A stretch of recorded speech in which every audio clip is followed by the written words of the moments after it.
Voilà, et de l'autre côté de la frontière, du côté de l'armée israélienne, eh bien, on poursuit le développement technologique. Dernière invention, un mini-drone capable d'effectuer des opérations extrêmement précises. Reportage signé Mathias Inbar.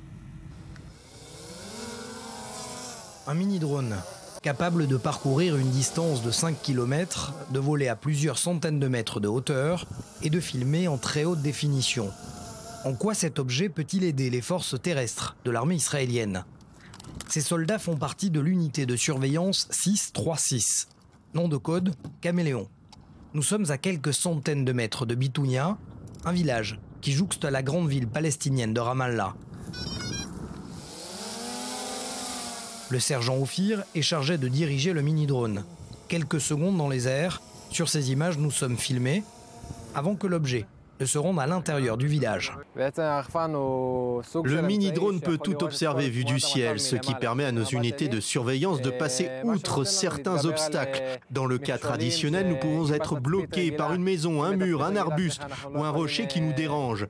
Avec cet objet, nous avons une vue d'ensemble du terrain tel qu'il se présente aux soldats d'endroits dans lesquels le terroriste ne pense pas être aperçu. Un seul mini-drone suffit à une opération. Impossible, selon cet officier, de le pirater, il fonctionne selon une fréquence reliée à sa base. Impossible non plus de l'atteindre par balle. Les terroristes ne l'entendraient tout simplement pas. Nous nous plaçons en dehors du village et nous envoyons le mini-drone dans les airs qui va devancer les forces au sol pour les guider et les alerter de tout danger potentiel. Si elles se trouvent dans une rue étroite et sombre et qu'elles ne voient pas un homme qui les attend avec un couteau, un cocktail Molotov ou des pierres, le mini-drone va prévenir en temps réel les soldats qui se préparent en conséquence. L'un des avantages de ce mini-drone, c'est aussi de limiter l'effet de surprise des soldats engagés dans le traitement des heurts entre Palestiniens et forces de sécurité.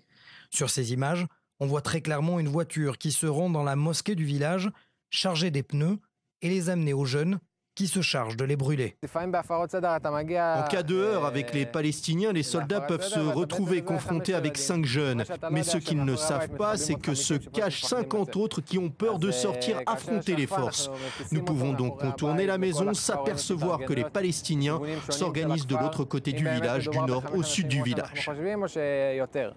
Utilisé depuis plus de 2 ans, ce mini-drone aurait permis un taux de réussite de 95% des opérations de l'armée israélienne.